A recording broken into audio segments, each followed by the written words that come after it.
Welcome to the SATLUJ News Hour. This is Jeffries coming to you from the Phoenix desk, bringing you the top stories from across the globe. Here are today's headlines. Support arrives in Kyiv on the anniversary of the Russian-Ukraine war. Israeli forces kill a Palestinian man, sparking thousands to protest violent raids. Patients dying as a Nigerian cash crisis hits health services just before the election. Topping our news, it's officially the first anniversary of the Russian-Ukraine war, and Poland makes the first move as the country delivers tanks to Ukraine. This marks the first time Leopard 2 tanks will be supplied by Kyiv's Western allies. Jesteśmy w stanie nasze czołgi bardzo szybko przekazać. Najważniejsze jest to nasze kolejne czołgi Leopardy, ale także już na dniach przekazujemy bardzo dobre czołgi PT-91 i kolejnych 60 czołgów przyjedzie na Ukrainę. Ukraine's President Zelensky pledges to push for victory in 2023 as the war now enters its second year with no end in sight. Western leaders are voicing their support of Ukraine as U.S. President Joe Biden said Russian President Vladimir Putin had met the bravery of Ukraine and the iron will of nations everywhere. Washington announced another $2 billion in assistance for Ukraine. The aid will include more rounds of ammunition and a variety of small high-tech drones. United States officials often stress that Russia has failed in its war in Ukraine, citing Moscow's battlefield setbacks and its failure to capture Kyiv. While the U.S. credits Ukrainian forces for halting Russian advances, it also says aids from Washington and its allies has been instrumental in helping Ukrainians fight on. Tensions rise in the Middle East as Israeli forces have shot and killed a Palestinian man in the southern occupied West Bank. The 22-year-old was shot in the head during confrontations at a refugee camp. Israeli forces have killed 65 Palestinians, including 13 children so far this year, and injured hundreds of others, making the first 2 months of 2023 the deadliest for Palestinians. The Palestinian Health Ministry said in a statement that the start of this year is the bloodiest in the occupied West Bank since the year 2000. In the past 22 years, we have not recorded this number of martyrs in the first 2 months of a year. Confrontations with Israeli forces had broken out across the occupied West Bank in response to Israel's killing of 11 Palestinians and wounding more than 100 others in the city of Nablus a day before. Along with the near-daily killings of Palestinians over the past year, the new governing coalition led by Prime Minister Benjamin Netanyahu has been taking steps to make major changes against Palestinians. The world comes together to make a major announcement as the United Nations General Assembly has again condemned Russia over its invasion of Ukraine, calling for Moscow's immediate withdrawal and an end to the fighting. We are satisfied with the outcome, and the message is clear. It doesn't matter what Russia tries and how it attempts to undermine international order, and the coalition in support of Ukraine's territorial integrity, it fails one time after another. It's now been 1 year since President Vladimir Putin ordered the invasion. He calls it a special military operation. 141 countries backed the resolution, calling for comprehensive, just, and lasting peace in Ukraine. 141 vote. This is much more than the West represents.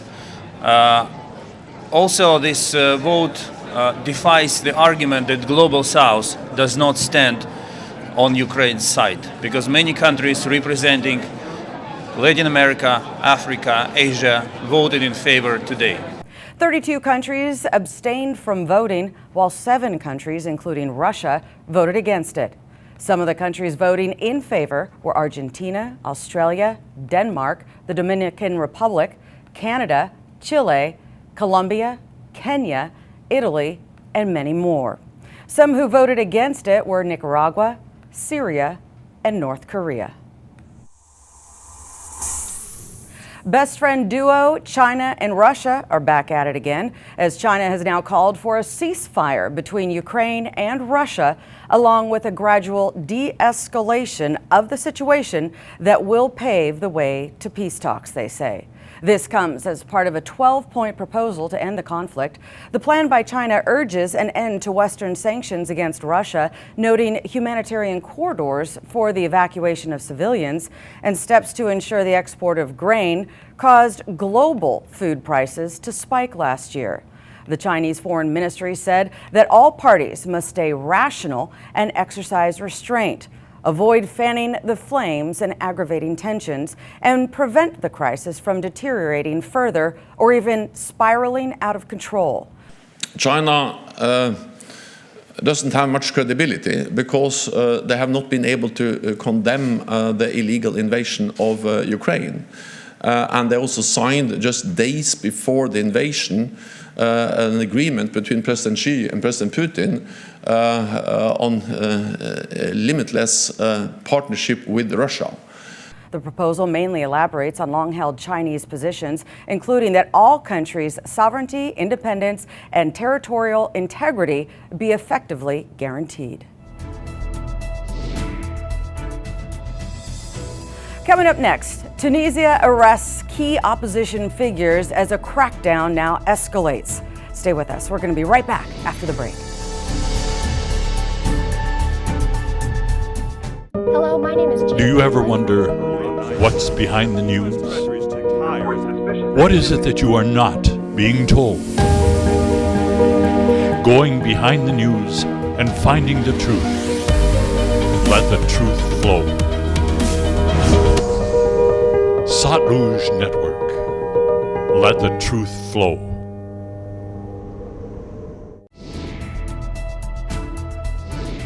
Welcome back. This is the SATLUJ Network from the Phoenix desk. Major changes are happening in Tunisia as police have arrested a prominent critic of the president.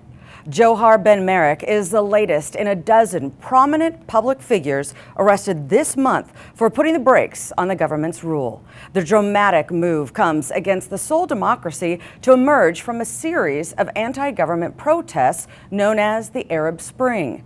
The administration pushed through sweeping changes to the North African country's political system, concentrating on a near total power in his office. President Said said those arrested were terrorists who had plotted against state security. He also threatened judges handling the cases, saying anyone who dares to acquit is their accomplice.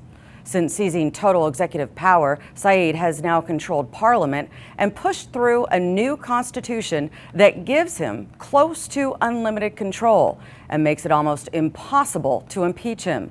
Authorities have since placed several of his critics on trial in military courts. Human rights groups say he is reinstating an authoritarian system. Coming in from Africa, several people have died and the lives of pregnant women and critically ill patients have been put at risk. This after a botched attempt to replace Nigeria's currency in the build-up to Saturday's general election. Countless people are now unable to pay for their treatment. You will not believe it, from the time I was paid till now, I haven't been able to withdraw a dime. And now I'm also expecting the next salary that will be lodged into one of the banks. Is this how I'm going to continue going through this stress? In short, I don't even know. It's affecting my work. It's affecting my psychic. It's affecting everything. Patients have been ignored in hospitals, while family and friends are now struggling to gather cash for care. Some women have been forced to give birth at home after being turned away. Health agencies have warned of a dire situation for those who cannot access care in the country, where riots sparked by severe cash shortages have spread in recent weeks. The situation is believed to be worse in remote rural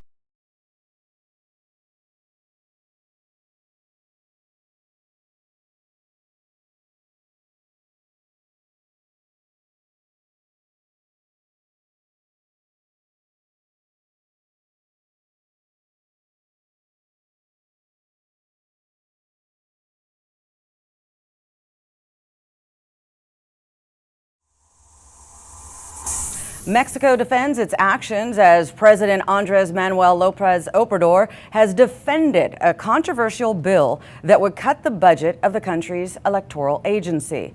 This action would weaken oversight of campaign spending.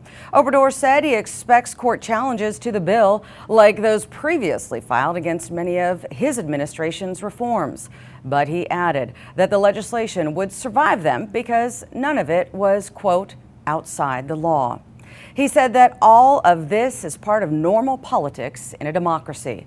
The president, who has long criticized the agency for costing taxpayers too much and paying high salaries, said he will sign the new bill into law despite the impact. The new law would cut salaries and funding for local election offices and reduce training for citizens who operate and oversee the polling stations.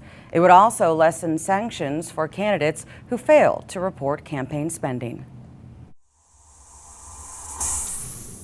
It's a small but pivotal spot for trade and military powers. I'm talking about the Horn of Africa, the nation of Djibouti. Elections are now approaching for the region, with parties contesting seats for the 65-member National Assembly. However, many voters are calling the election a sham. Current President Ismail Omar Guelleh and the Union for the Presidential Majority, known as UMP, has been in power since 1999. In a poll from last year, Guelleh is expected to be re-elected for a fifth term with 97% of the vote. The main opposing party, called the Movement for Democratic Renewal and Development, known as MRD, announced they will not be taking part in this election. The MRD released a statement last month saying elections in our country are still not free, not transparent, and not democratic, describing the vote as nothing more than just a charade. Coming up next, the United Nations says that online manipulation, hate speech must stop. Stay with us. We'll be right back after the break.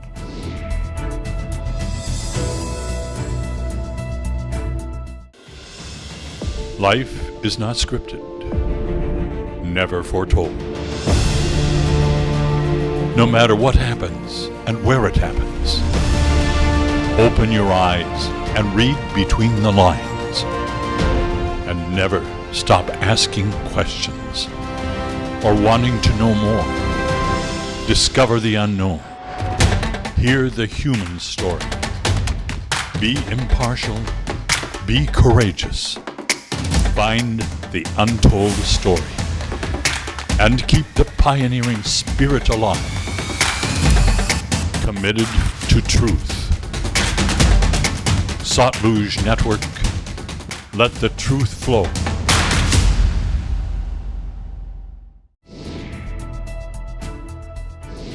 Welcome back. This is the SATLUJ Network from the Phoenix desk. At a United Nations conference happening in Paris, leaders are brainstorming how to clean up digital platforms while keeping human rights in place. Elected officials, tech firm reps, professors, and even members of society were invited to the two-day meeting hosted by the UN's Cultural Fund. Organizers of the event say digital platforms have changed the way we interact, and urgent action is needed to stop the manipulation of users and hate speech. We are now supporting teacher training in this field of media and information literacy in 25 countries. And we're working to address shortcomings in content moderation with the project Social Media for Peace, a project supported by the European Union. In Kenya, Colombia, Indonesia, in Bosnia-Herzegovina, this initiative has shown how important it is to adapt moderation to local contexts, local sensitivities, in order to support peace. Facebook whistleblower Christopher Wiley was actually asked to contribute to the discussion. As a result of the conference, a special agency of the UN now aims to draw up global guidelines to fight disinformation and hate speech for governments, regulatory bodies, and digital companies by mid-2023.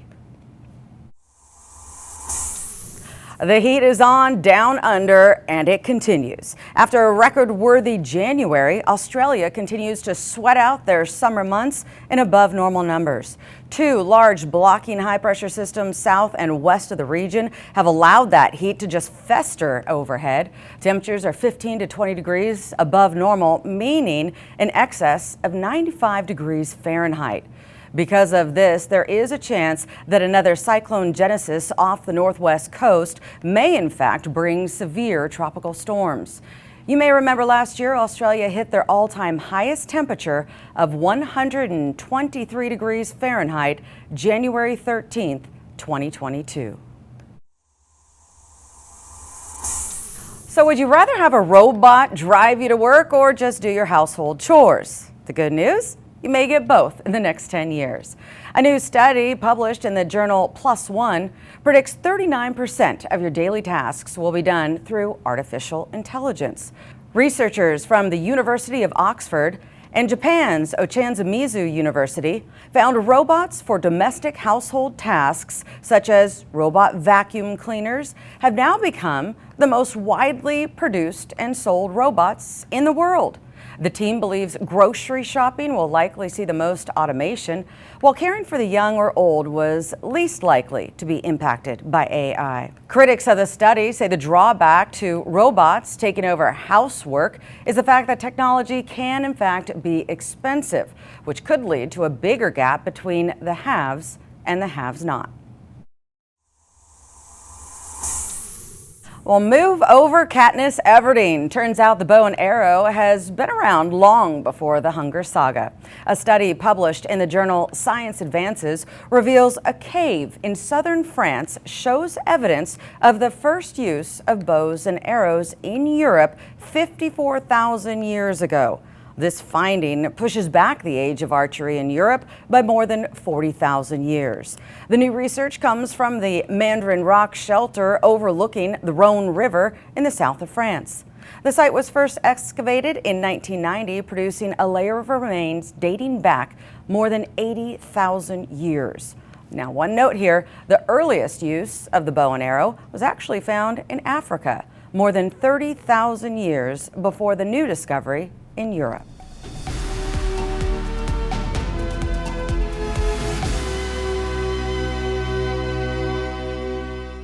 And those were our top stories for today. Thank you for joining us. This is the SATLUJ Network, the news network that lets truth flow.